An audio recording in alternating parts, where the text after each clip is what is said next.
All right, let's get this panel rocking. We'll start off with some introductions. My name is Sergio Bacazzo, also known as the Custodian, founder of the Connect community, and just another one of these cultivators out of Sacramento. And what we've done is just put together these networking discussion groups. We're out of the 88th Street pocket out in Sacramento, which has over 2.5 million square feet of indoor canopy in one concentrated district. So naturally, we're going to bump into each other. We're going to talk shop. We're going to talk about challenges, and that's what the Connect's about. We talk about challenges and what are the solutions that we're working with. So a lot of the things that we're doing today is from trials and tribulations over the years. It's 2025. If you're still here, you're still in business, you're clearly doing something right. This market is compressing extremely hard. And one of the biggest challenges that people are trying to figure out is, how do I hit yield with quality? How do I get my flower to smoke? How do I ensure that I have shelf life stability, right? Now you start talking about organics and a lot of the post-production and all the things that go into the garden. So I'm extremely excited to have this discussion. Honored to share the stage with my colleagues up here on stage because there's so many different perspectives of each of the verticals in cultivation here. So really excited. Again, I'll go and pass the mic now to Kevin Crouch. What's up? I'm Kevin Crouch. I'm the operator of Powerhouse. It's an R&D facility in Sacramento in the 88th Street district. A little bit about myself. I've been growing cannabis since '02, and from that point on, I got kind of addicted to growing all plants. And so my backyard is full of trees that I harvest different fruit every month. I have a big edible garden, and the edible garden is fully organic, and my trees are a synthetic organic blend. So, I've been doing compost teas for 15, 16, 17 years and wanted to try to figure out how to incorporate that into commercial cannabis. And so in about 2018, 2019, started messing around with trying to get organics to flow through drippers and be able to do that in a large commercial platform, and kind of ran from then till now, and just fully experimenting, constantly trying to mess with getting those organics to blend well and get them through the emitters and reduce your labor costs. Thank you, Kevin. Hi guys, Steve Cantwell. I'm one of the founders of Green Life Productions. It's one of the first cannabis facilities here in the state of Nevada. We're kind of known for being one of the first to take no-till organic living soil indoors in raised beds under LEDs in a regulated market. We've been doing it for almost 11 years now, and I've learned a lot along the way. Brief little introduction about myself. I got reintroduced to cannabis after retiring from being a professional UFC fighter. I was reintroduced to cannabis as medicine. So my goal has always been to be able to produce a clean plant that could be considered medicine. So that was always my goal. And yeah, here we are. And Steve, quick question. How many cycles are you currently on with your no-till soil? Last week we just planted our 45th cycle. And yeah, so. That is outstanding. So in addition to a stellar MMA career, now you're on this stellar cultivation career too, man. Proud to have you on stage. Thank you. What's up, Sergio? My name is John Bays. I'm the founder of Green Bodie. Been in the cannabis industry coming on 30 years or so. Did a lot of work in Oregon, legalization. Been doing a little bit of pollen chucking, breeding, selecting over the years. But really our main focus has been high-level quality medicine that I can consume and that I can feel good about others consuming. So the organics push has been such a, heart state of my program, because we're from Eugene, Oregon. Eugene's definitely a cornerstone for organics and kind of organic lifestyle, and obviously the glass lifestyle and the social aspect of what it's offered cannabis is kind of one of the cornerstones of cannabis culture through Snodgrass and all the glass blowing reality, spurring from there. But so I was just blessed with a community that was really, maybe self-righteous in a lot of ways with the organics and their, stuck-upness, but it really honed in a certain skill and a certain intentionality with how we work with this medicine that was kind of, was not to say forced, but it was just put so much in my face that it just made sense. And it made sense with my lifestyle. So really going into whether it be consulting with legislation and helping with the laws when Oregon was legalizing, or having the first and only third-party certified organic dispensary that was only carrying third-party certified organic cannabis, and sold that. So I'm not sure if one's happened since then, but I know that was one of them. And so really just bringing that kind of medicine to the community that I'll enjoy, that I can surf on, that I can climb on, that I can do whatever kind of activity that I need, that kind of flow state mindset that is embedded with awareness to where I can act in a certain level.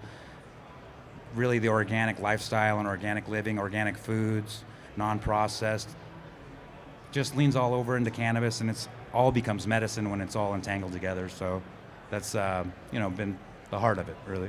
Thank you for bringing up plant medicine, right? We all have to remember this is plant medicine, and one of the things that is really concerning and challenging is the total CFU counts. The total CFU counts are not designating a good microbe versus a bad microbe. It's total yeast and mold, which is a big problem. With how we grow, we have a lot of microbial life in our plants, right? We're focused on plant health and immunity, so we don't need to use pesticides. We're trying to improve that root zone so that the roots stay healthy, and we don't need to resort for other sort of things that we don't want to talk about. That's not okay. We're trying to keep the plant healthy. So I want to give a quick overview. Kevin, you have a 310 light facility indoors, Sacramento. Steve, how many lights are you operating right now?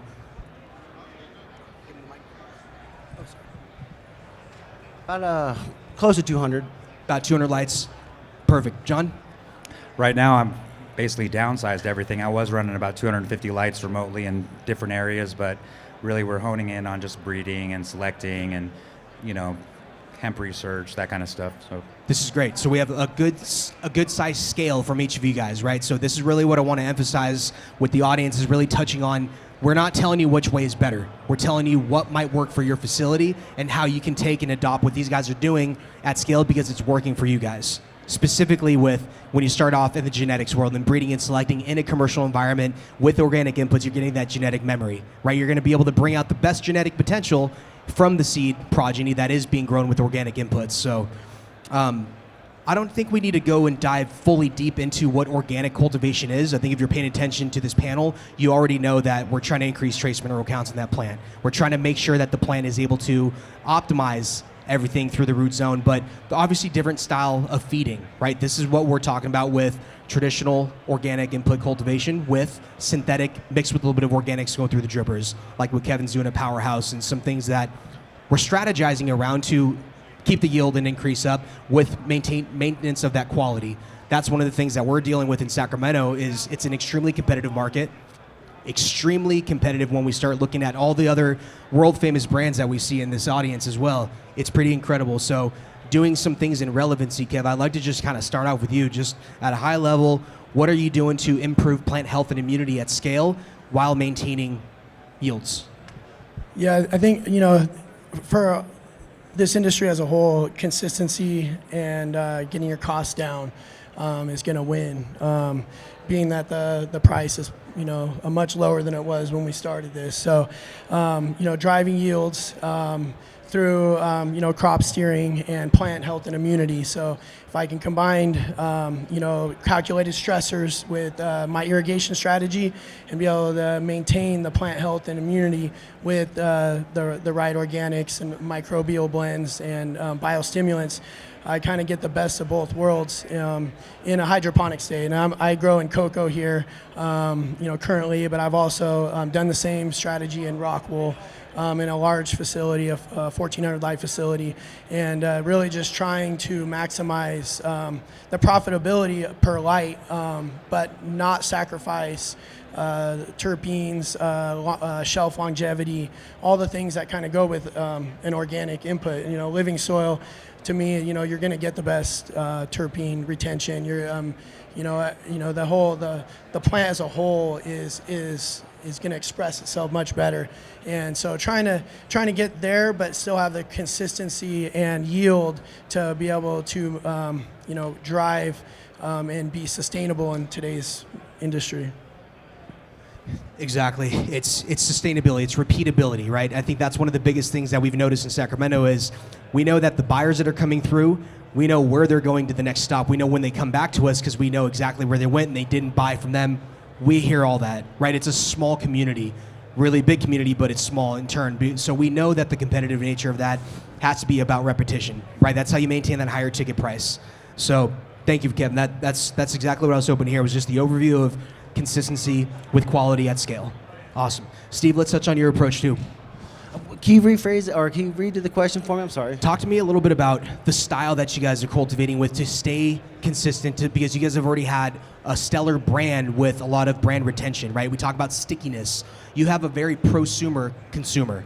They're professional consumers because they appreciate what you're doing, because it doesn't, Kevin touched on costs, right? It's expensive to run certain styles of cultivation, and you've invested into that methodology because I know you've got a lot of tips and tricks around what you're doing at scale to keep your costs down. So a little bit about that, please. Yeah, I mean, like we said, there's no one way to skin a cat. It's really whatever the person's, the grower, the cultivator, the farmer's goals are. My goal from day one has been to use cannabis as a gateway drug to regenerative farming. So yields are good, quality is good, being organic is cool, but those are all just pieces to a larger picture, to a puzzle. Being sustainable is important. We need to have sustainable business models, but we also need to be thinking further. We need to be thinking more regeneratively. Now, I'm speaking as an indoor grower, so I can't claim my flower is regenerative, but I use as many regenerative practices as possible. I design my whole facility using the ethics and principles of permaculture, the 3 core tenets: earth care, people care, fair share, all the guiding principles, no waste, capture, store energy, slow and small solutions. These are all in the fabric of all our SOPs and in the design of our facility to work in that direction. It's because that way I can get people to question, how is my cannabis grown? If I get into a question that, I can get into a question, how is our food grown? And then we're fighting the bigger fight, the real fight that needs to take place. Because cannabis, again, it's just a shiny object right now that we can flash, get people's attention, but there's actually a bigger a fight out there right now than just legalizing this one plant in general. So my thing is just looking to nature, staying true to my cause, which is just promoting healthy systems, and just doing everything as right as possible. I love that you're challenging the hypocrisy in this world, right? They're going to want to smoke organic indoor flower, but then they're going to go to McDonald's right afterwards. It's like, whoa, hold on. What are you doing? Like, what are these decisions that you're making? So I love that approach, man. You started off with health and immunity from medicine, right? This is exactly where you're starting to change the mentality, and that's due to respect, because that's not an easy feat. We start looking at a lot of different cultivation methodologies, and let's just say there's a lot of people in here that are just trying to make money and be sustainably, profitable in this business. Good luck, right? And I think that's where a lot of the discussion started with synthetics versus organics. And this is kind of like the blend of both worlds, which I know this conversation can go on for a long time, but some strategies in mind, right? I really want the audience to take away what style works best for me, right? A hydroponic indoor checkerboard, or a double stack, or a no-till living soil indoor, or something that's more meant for breeding and selecting, but you still need to have a good environment, right? We start looking at, not that there's selections that have been made in tents that were bad, but we want to hunt for commercial viability. So John, touch a little bit upon hunting in a commercial space and what you've been learning throughout that timeline doing that. Well, first off, I think really, as Steve was touching, there's really a war going on, and really that fight is what I think this plant's bringing all together right now. So you see this whole variety of humanity, and it's expressing itself through the relationship with this plant. So for myself, it's always been a focus on quality, period. Plant health and quality, just like myself. So if my biome and my gut's good, I'm going to be able to digest everything properly. I'm going to be able to be healthy. I'm going to be able to digest all the proteins, carbs, anything well. So if I can do that same thing in my root mass, in my soil, which it's basically a mirror, then I'm going to get that same essence, And so it doesn't matter for me if I'm starting with straight cocoa and I amend it with compost castings, some other dries. It becomes living soil instantly. Maybe not in the framework of regenerative stuff, but as a sustainable way of using just dries, no bottles, enzymes, things like that, like that you can, or, EM, and deliver that and shoot that through any type of irrigation, whether it be with micronized powders. And what you're wanting to do in organics when you scale, at least from my perspective, is work with what's already approved EPA, FDA reality. So what's already being used in big ag, which is, we have all these pelletized nutrients that are organic. We have all these liquids, all these micronized powders, all these things that'll shoot through all irrigation, and to be able to utilize those and not over introduce them to where we have that balance and that homeostasis to where the plant and the microbial life and the biology can be in that equilibrium to where you can actually deliver what you need when you need it. Everything can digest in a speed that you know it. But then from my point of view, it's always starting light with organics. You don't want to, because once you overdo it in organics, you're done that round. Like, I haven't been able to recover that hard if I got a little greedy and gave too much and pushed a little too hard when maybe I should have just relaxed a little bit instead of, and let the plant and the biology do its work and let nature do nature. Because I'm not the mastermind there. All I am is working in this biome along with the rest of it. And if I can mirror that in my cultivation at any level, then the plant health, the consistency, that viability is going to be there to where the consumer can always expect when they get something from you or your brand, they know exactly what they're going to get, and that has long-range value. Health, plant health, right? There's like your guys' decades of experience. It's very difficult to train somebody to be like, this plant is unhealthy, right? The visual cues, the things that you know, that walking into a room and you're gonna scope out hundreds of plants, but that one sick plant in zone 5 under light 6, that's a problem. What's going on here? So how do you scale that experience? Let's talk about some tools, right? Like leaf tissue analysis or some sort of things. Like, what have you guys used to manage your plant health, or maybe some soil analysis as well? Like, I'm curious, what are you guys doing? For me, I try to simplify as much as possible. There's a lot of benefits to automation and to technology, but at the end of the day, they should help man do his job or do their job. It shouldn't replace the man. So being able to use technology in a way that frees us to interact with the plants more and not be programming things and distracted with the business side of it is key. Walking the garden is key. You can never take away from scouting your plants. That is, don't ever replace that with anything. But as far as like plant health and managing it, for me, it's just kind of let go, let God, and just kind of set the stage for beneficials. I have an organic system full of organic microbes. They're all aerobic, beneficial microbes. As long as I maintain a good environment, I'm going to maintain a good space for them to reproduce, and then I have both nutrient cycling and protection. Is kind of the goal for us with plant. And then, yeah, for the most part, that's kind of our thing, is just keep it simple. And thank you, keeping it simple, right? And John touched on this a little bit about, hey, it's going to take time for the reaction, right? We're steering barge. It's going to take time for the plants to actually do what's going to happen. So by the time you have a problem, you're already 2 weeks in the rear, maybe even 3. So touch a little bit upon that stuff. Well, first off, the intuition of working with this plant, it's a very subtle plant. And so if you can understand and be aware of its subtle nature, like I've only actually read one book on cultivation or plants in my whole life, and it was called The Secret Life of Plants. Scientific study, them analyzing, owners of plants and how their relationship is, and what the plant's reference point was when it left or when it got hit, and all these things. So like for me, that spoke really deeply to me, because this wisdom plant that's calling me to be, and calling the whole world to be attracted, hypnotizing the whole world right now as a, in my eyes, a type of revolution of awareness to the whole planet and humanity. But like being able to be in tune with that and see, like, why can I go into a room and if there's a herm, I can see that dick like across the room, like it's standing out like this giant thing, like why can I see that one thing? And I think for one, it takes a deep connection with this plant and something where you've devoted your life to it, period, and its mission or our mission together. And also being aware of yourself and aware of your surroundings to a degree to where you can be mindful and intuitive to see the subtle natures of all reality. And I mean, for me, that's how I did it, because that's just kind of my style.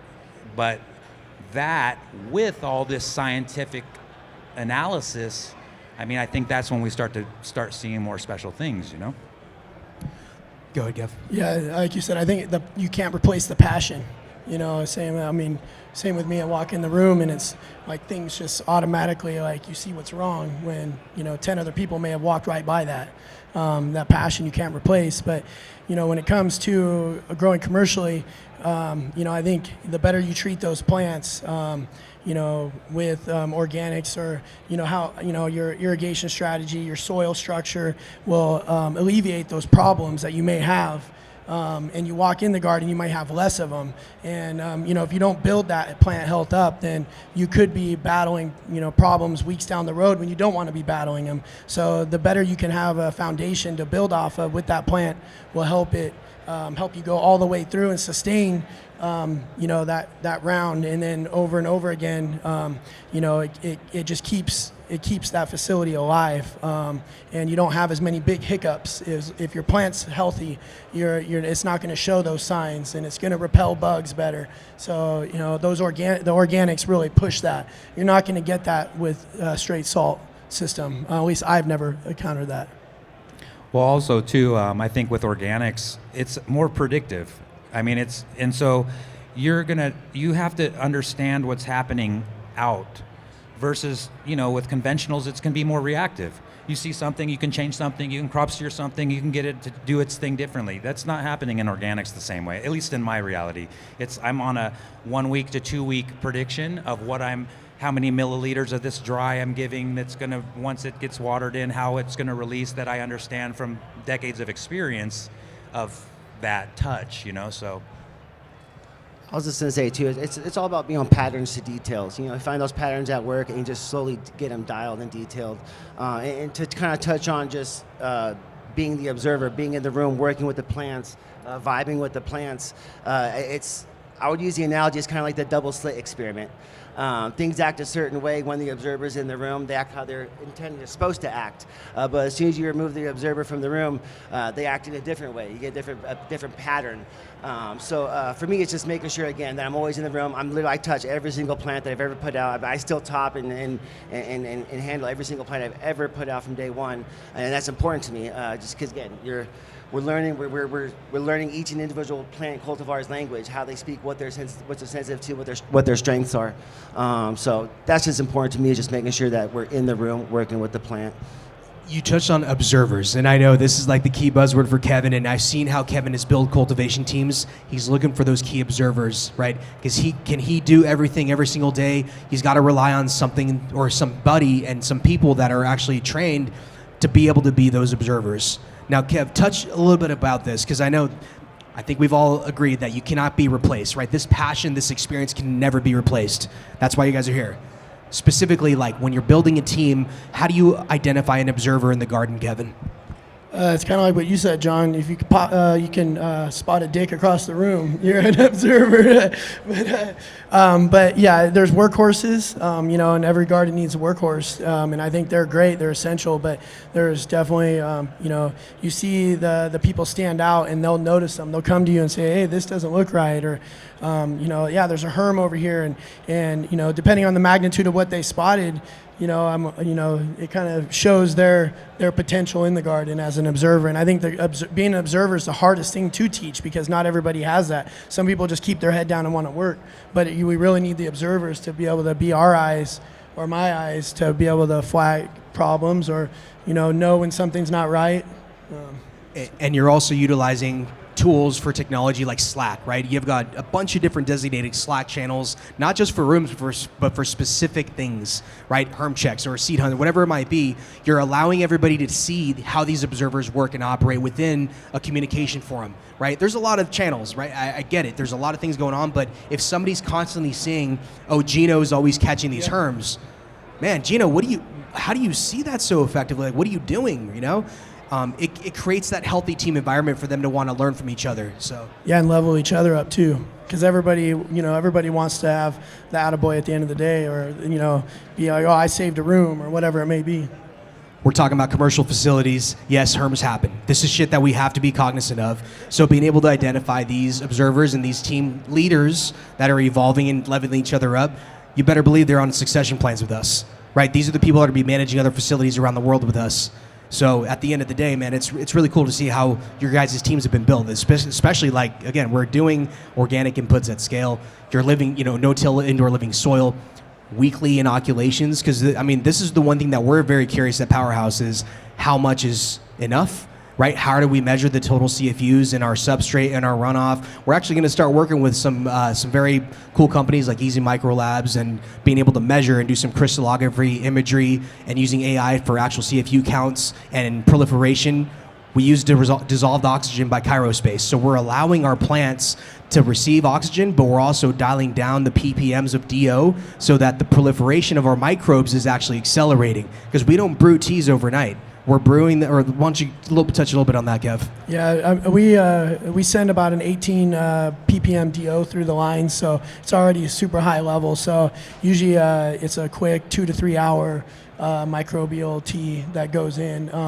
Nothing too elaborate. It's a flowable nutrient from it's Ag Pro called Mad Roots, and it's basically it has an amino carrier that allows it to be able to go through the emitters, and so it just gets brewed for a few hours, and then I drop it in the batch tanks, and with as well as the green aminos, which has a couple calcium sources, probably familiar with it, some kelp, some seaweed, and a bunch of other organics that I like to put through, and it just goes in once a week, gives you opportunity to clean the tank afterwards. So I empty that tank. It's about 150 gallons per 100 lights is what I do, and then clean the tank, do your weekly tank clean, so kill 2 birds with 1 stone, and then at the end of the round, end of the feed, we push everything through, and then we have flush valves in multiple places in the room.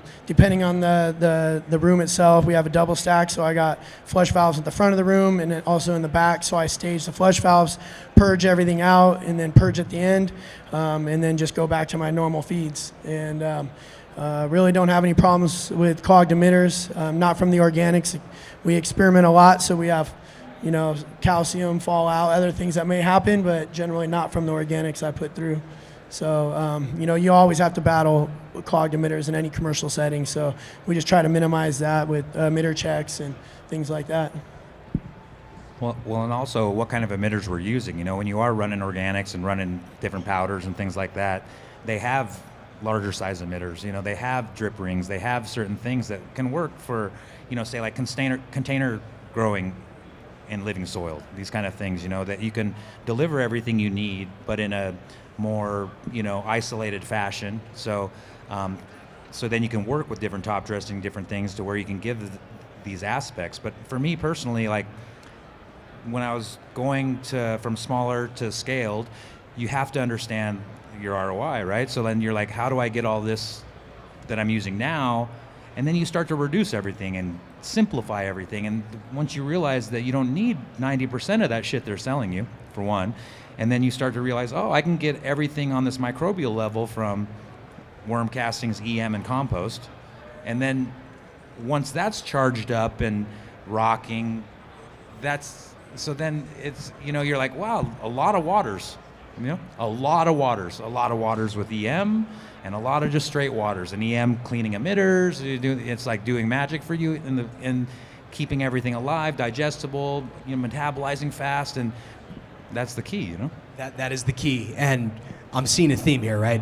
Cleanliness is something that we all want to make sure that the garden stays within. Kevin blew our minds when he started talking about organics going through emitters on a 1400 light indoor facility. We're like, what the fuck are you talking about? You're putting organics through your lines?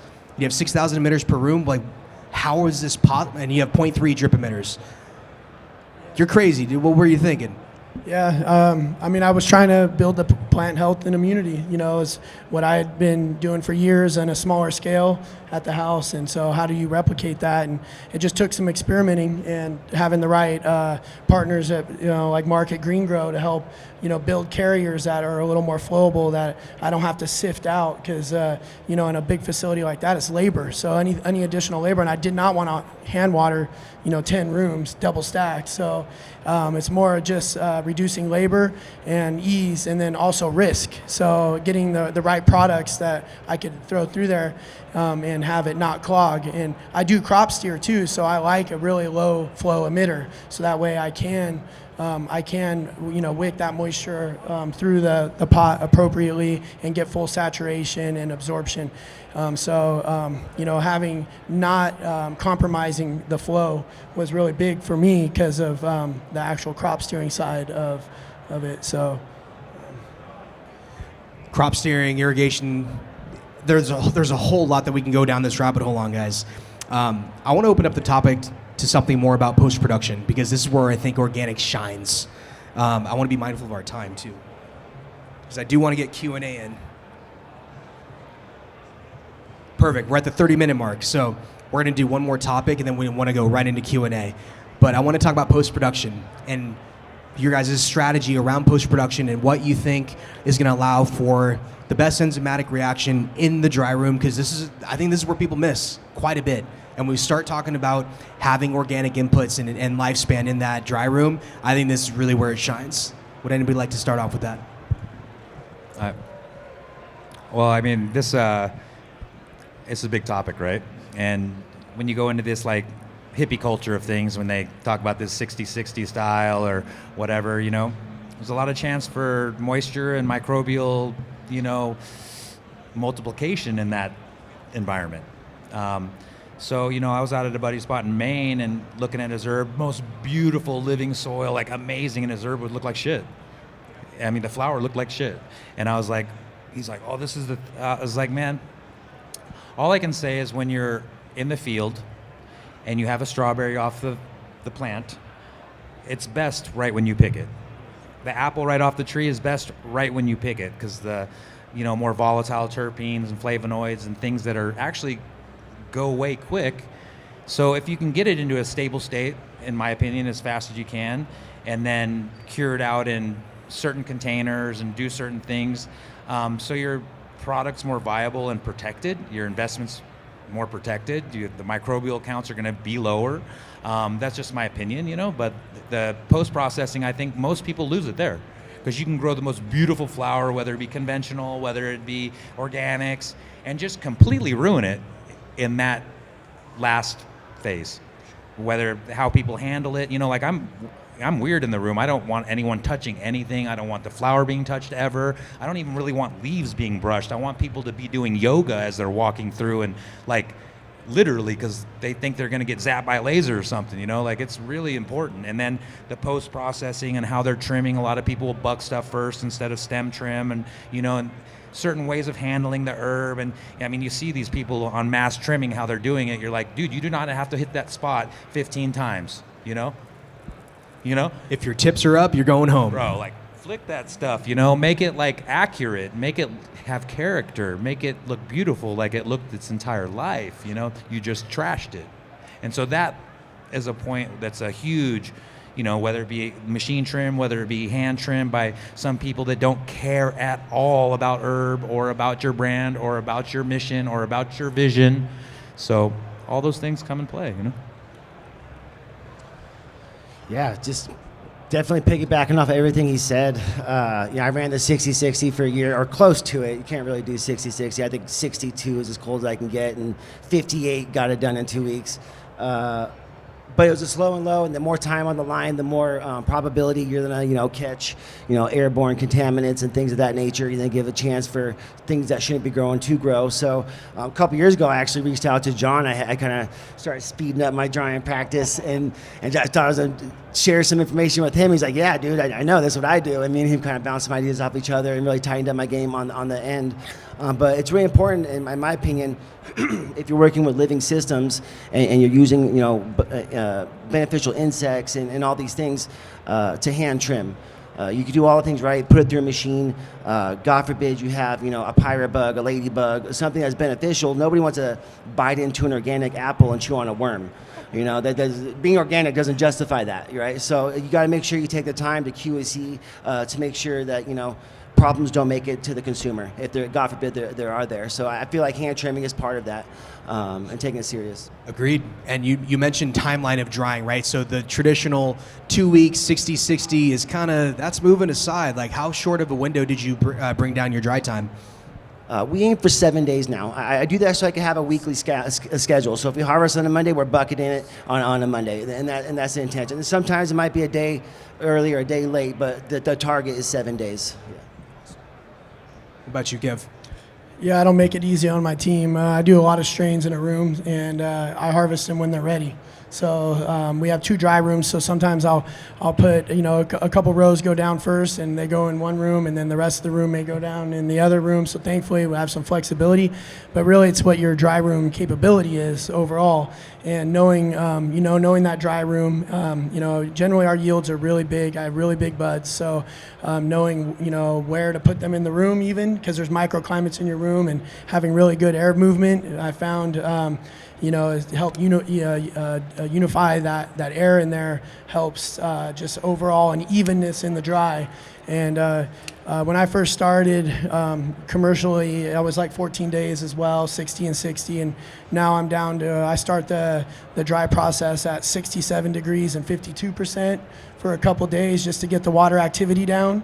And so we utilize the Aqualab water activity meter, and so we measure that, pretty much when we get into about day 6 to 7-ish, we'll test it, and then we'll kind of know when we have to pull it down, bucket, and we're generally about day 9 is where we're at, and that's whole plant hang, and a water activity of a 0.57 to 0.59-ish is where we target, and so we bucket down, and then it stays in the totes for about 5 to 7 days, and then they get hand trimmed after that. That is very, there's a lot of steps involved because there's so many different genetics that you're running. Yeah. I think there was 22 in the last harvest that we just pulled down in the double stack, which I'm glad that you brought this up, is how to load the dry room. I think that's one of the things that, with bigger buds or smaller bud features, like you want to load the stuff that's going to come out first, like towards the front of the room. So when you're starting to bring them down, because we do buck down into totes. We're a commercial facility pulling 600-700 pounds a month on 300 lights. So it's like, we're going to have to make sure that the system works. Yeah, like you said, there's so many people that overlook the dry space, and that's like the worst. That's absolute worst. You spend so much time growing the plant to overlook the post-production. So knowing your dry room is just as important as knowing your grow room and how to do it. And if you have multiple rooms, that's probably the best case scenario for you, because it gives you more flexibility to be able to do more in your facility, generally speaking. More strains, more rooms, curing. You have things that take different time. It gives you more flexibility. Any commercial cultivators have any questions that they'd like to ask? Anything regarding different tactics, anything that you might want to take back and apply to your farm? Got a lot of years of experience on this stage up here. I've got a question for you guys. Oh, we got a question over here, yes. Name and where you're from, sir. My name's Brent. I'm actually from Athena. So just curious, love listening to what you guys are doing and how you're managing your grows, ultimately trying to push higher quality in terpenes. In terms of using organics, what kind of lighting are you pushing in there? Like what levels of PPFD? Is that something that you've had to adjust with organics, and just how you handle that? Great question. Who'd like to start? I guess I'll start. Right now I'm using Phos LEDs. I use either the Aries, Scorpio, or A3i. When I did go LED, I've worked with a bunch of different companies, but my concentration and increase of dry amendments went up by about 30%. Yield also went up by per wattage, probably 30-40%. So it was just matching and tracking that and watching the plant, what it needed as the light did what it did. So being able to feed properly for that was, it was quite easy actually, but like, as long as you understood, and a lot of people, I think that when they come to LED, they want to just max the fucking thing out. And the herb looks like crap, blown out, fluffed out, whatever. But you just tone that back and start lower, and just like anything, incrementally work your way up, you can really push hard, Would you say that the plant can take more photons if it has more organic inputs, more food flowing through it? For sure. That was kind of going to be the question is like, how do you find that level? Obviously, you're working a 3EC or whatever, but with organics, you're doing it by Intuition. Intuition, yeah. Intuition, Yeah. all of it. Yeah, so that's like, for me at least, I don't do any testing. It's all intuitive. It's all by plant health. It's all by my perspective on what I'm seeing, what the plant's showing me, the leaf color, leaf sheen, these kind of things. I'm just reading what I read from it, and I tell everyone else what to do to, fulfill my dream, or What do you typically ramp up to PPFD wise? To be honest, I have never put a light test on anything in my room. Period. That's not my style. I'm really focused on high level boutique quality, and that's just my focus. So I'm gonna give the plant what it needs from what I'm seeing, and I work, I don't even know what the PPFD of each range is, but I work from 30 to 95% on the light range, depending on where my plant is, what week it's in, what it's doing, what it's showing me. So With those high wattage lights, are you typically 6 to 12 inches from the top of the oh canopy? no, I got all my lights anywhere from, in one room, all Aries, I have them pinned. They're 9 feet, and I never move them. I just work off wattage. My Scorpios are 10 feet off the deck. I just work with wattage. A3i is the same, just work with wattage. I never move my lights. I just work with wattage. I start at 30% in the beginning and just ramp up as I'm predictive feeding. High bay, single tier, using the wattage because you got it there to control it. Makes it easy. Easy. Cool. What about you, Steve? Similar to John, Phos LEDs. We started, almost 11 years ago with LEDs. It was Illumintex at first. We switched about 6 years ago to Phos. And yeah, growing with LEDs has some slight differences. Leaf surface temperature stays a little bit lower than HPS, so you gotta raise your room air temps a little bit. Just some basic things like that. You have a lower heat load, so you got on your room, so you got to make sure you're able to dehumidify that, not using AC. Little things like that you got to adjust to. But as far as how hard we could push the plants in a true organic system, in a living soil system, because I don't feed anything to my soil that my plants have access to. I try to avoid it at all costs. Anything that I feed my soil that my plants may have access to, I try to feed before my plants are in the ground. Everything my plants get is through the soil food web. I try not to bypass that paradigm at all. So that's kind of a goal of mine when feeding my plants. Now, as far as how far I could push my lights, it's all about nutrient cycling in the soil. How hard and how active can I maintain nutrient cycling? I need to keep my soil alive. That's why I have cover crops that are catching that light that I missed, and they're photosynthesizing, and they're pumping sugars into the soil, and they're feeding the soil. You got to make sure that you're raising your CO2 levels, that you're following your plants, because how your plants start in a cycle aren't how they're going to end in a cycle. So you got to make sure you're making the proper adjustments. Similar to John, I'm set it and forget it. I set my lights high. I'm 300 lights. I can't be chasing 12 inches in canopies. So I set them high and I raise my levels. The first year running LEDs, I was really big with the meter. Just kind of learned the room itself. But I haven't used a meter hardly and honestly 5 years, just because I was able to make that correlation between what the meter said and what my plant said. But just in general, an average 800, even the most fragile strains can tolerate 800 to 1,000. That's kind of a safe zone. And then you have some strains that are they're just fucking dogs, and you can put them under 1,500 ppfd, and they're going to yield ridiculous. So definitely genetics play a role in that. But for me, the biggest limiting factor in a no-till soil system is nutrient cycling and maintaining a healthy system that can cycle those nutrients. Yeah, it's a pretty loaded question for me. I have 4 rooms with 4 different lighting styles, 2 double stacks, 2 singles. So really for like the double stacks, it's all about leaf surface temp. They're LEDs, but a lot of people think they don't produce heat, but when you get them a foot away from the plant, they warm up the leaves. So it's, it's managing that heat also in an LED. And so I do feel organics will allow you to push that intensity a little higher and not have the leaf be compromised by the heat. So, I generally get up to 1250, 1300, pretty standard on my double stacks, my checkerboard about the same. I push them as hard as I possibly can, depending on the controls in what room. I have certain strains that are at 8 to 1,000, mostly like the OGs. kind of the legacy stuff. And you just see what ends up fighting back when you push. And no matter organic inputs or not, I can't get there with those. And morphology changes, you get an undesirable flower look, and so you just have to scale back. And I'd like to add on to what Kevin said about 1250, 1300 at the top. He's also got under canopy too. So we'll be touching on this during the supplemental lighting panel at 1:30. Is lowering top light intensity to homogenize the lower canopy and maybe even inner canopy intensity. But this is something that's super cool because when we start going through new tech and tools, far red treatment is something that we're very interested in. I know we're going to dive deep into that far red discussion at 1:30.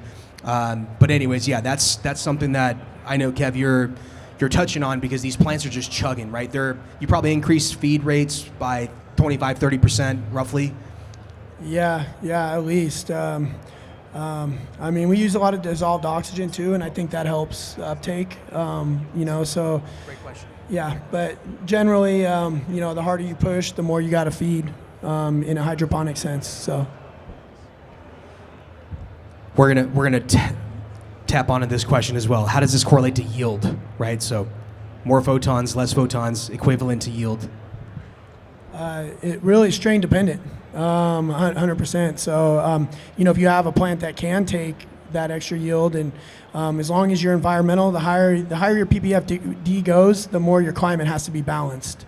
Because really it's all about the VPD of the leaf tissue, not the room. So if you're blasting it with crazy amount of PPFD, it really has to be balanced for that stomata and really push that yield, or otherwise you're going to end up with morphology issues with your plant. So if you're going to push a high PPFD, you really should have your climate dialed to really push it. Otherwise you're going to compromise somewhere. Some strain's not going to like it.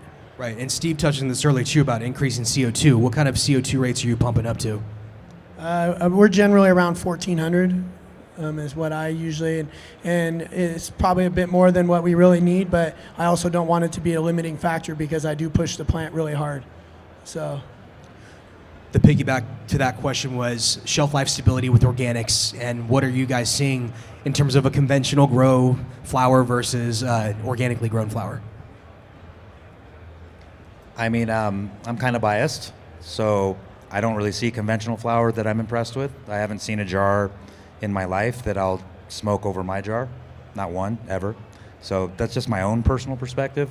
But I think that all comes down to storability, shelf life, what you're doing, how you're curing, how you're storing it, and then also the whole lifespan of it, If you're creating that plant health the entire time, I mean, we all understand, you get a hothouse tomato, grown completely conventional.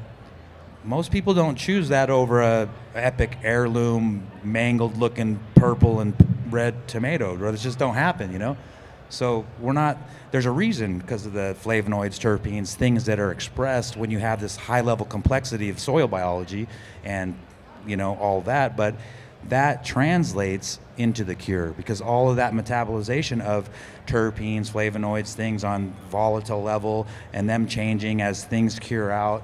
I mean, you just don't have that with certain conventional stuff if you're not having a microbial biome that's really pushing those kind of complexities. When you got people looking for wine soil, they're not, testing it first. They smell it, they eat it, they put it in their mouth. That's the tradition for a reason, so. Yeah, I mean, it's really important. Like we were saying earlier about the curing, you can do everything right on the grow side, and then in the last 2 weeks, bomb it on the cure. Well, you could do everything right on the grow side, on the cure side, and then put it in a Mylar bag, and it turns to dog shit in a week.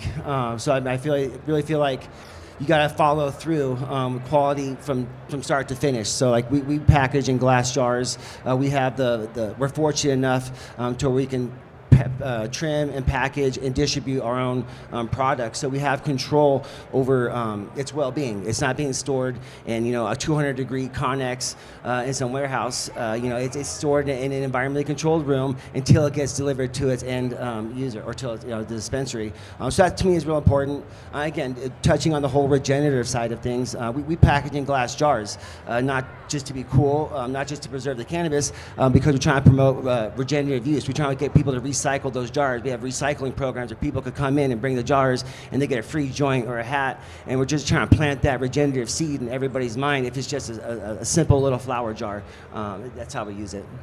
Reduce, reuse, recycle, get a joint. I love it. Kev? Yeah, I think the organics play a part in the secondary metabolites. So you're going to get a little longer shelf life. Smell it. If it is a mile or a jar, I think those organics present themselves post-production in that way. So you're going to have just a generally longer shelf life. And I've also found a little less oxidation. I think some of that goes into how you cure, what your water activity is too. You're too wet, too dry, that's oxidation's gonna, could still take effect, but it's a little less likely, I think, with what I found with organic inputs. It's a great question. Thank you. What other questions do we have? Yes, sir. Name and where you're from. Brett from New Hampshire. It's more directed towards Kevin. Just curious with the Synganic program, what have you found to be the biggest changes as far as smokability and the quality of the smoke and the inputs in the finishing kind of process? As you're tapering things down. Yeah. So what's transferring? What would be the one as far as products? The whole program is geared towards microbial life in the root zone as well as biostimulants. So it's really hard to say one product or one thing. But the biggest, the easiest way to go about it, to me, would be foliar feeding. And I think, that gets that building block going. And, that kind of translates into the later rounds and, just getting everything going early. And then, for us, we have dissolved oxygen, so it maintains the microbes in the root zone. And then that all kind of translates to the higher terpene levels or the secondary metabolites. We've hunted strains in my system or grow something in Synganics versus complete salt, and the terpene profile is slightly different. And it's just we're unlocking those metabolites that you may not unlock with a salt sterile environment. And so how you hunt will translate to how it ends. Totally, and even I have a strain, Mystery Haze, and when it's grown conventionally, it smells like BO and cat piss. When it's grown organically, it smells like lily and gardenia. So, depends on what you like, I guess, but. That's a great point. Good question. I think that's about time. We're wrapping up. I got to see what time it is. All right, we got about 8 minutes until the cutoff. What final thoughts, questions, comments do we have from our panelists? Any last statements that you guys want to convey while we have the stage? I just want to talk, because you were talking earlier, but a little bit about terpene profile and using organics in combination, what we guys call it Synganics. For me, one of the benefits of a no-till system or where the soil food web is the cornerstone, is you get a much more natural expression of the plant. You might not be able to push the yields as far as the genetic potential. You might not be able to get the exact flavor you want that you could use with a Terpenex product with limonene in it. But what you're seeing is you're going to see a much more natural expression. You're going to see the plant express itself and through all the different cultivars. It's like I've seen some really good hydroponic growers that has some really good herb, especially on the citrus side. But then there were strains that weren't supposed to taste citrus that did, and that's a lot due to their feeding regimens. So that's kind of an example I use. It's just really important if you're trying to get the natural expression of the plant, just try to step back as far as you can and let the plant be the plant. Is my kind of take on that. It's always interesting to see know your breeder, right? Understanding how they bred those plants, because you're always going to look into the genetic memory of the progeny. So I'm paying attention to the breeders that I like, and I see how they're growing, and their progeny is going to have that genetic potential when you start giving them organics. So it's pretty cool to start looking at that and paying attention to the people that really are being that transparent about what they're doing. Anybody can make seeds. It's real breeders that are able to showcase the transparency so you can be successful with the hunt. Well, and it's not about just making seeds, it's about selecting, and having the proper library to breed with that is qualified, and then you do have the qualified mind to select what, and the bioassay to understand what's good for the community, and what's going to be good medicine. And that's a teaser to the 3 p.m. panel that we have with you and Kevin. Is it early life stage pheno hunting and selecting for commercial viability, right? I think this is not a blanket statement, but it's much easier to select for flavor and aroma than it is to search for a commercially viable plant with flavor and aroma. Because again, we're commercial cultivators. We're not hobbyists. We're working on building businesses, building careers for people, feeding families. That's why we're focused on these discussions. So guys, I want to say thank you for taking the time to come up here. It's been an honor to share the stage. This Synganics versus organics conversation, this is just starting to scratch the surface because there's a lot of cultivators out there that want to know more. They want to know more about how do I incorporate, how do I get better smokability. I'm glad the gentleman asked that because that's where this market's going. It's going hopefully away from high THC purchasing decisions to more flavor and experiential and knowing their cultivators and knowing their breeders and the genetics that they're putting out there in a representative manner. So I just want to say thank you guys again. I appreciate your time. Thank you for the engagement and the questions. We will be back at 1:30 for the next panel. Thank you so much. Thanks, guys. Thank you.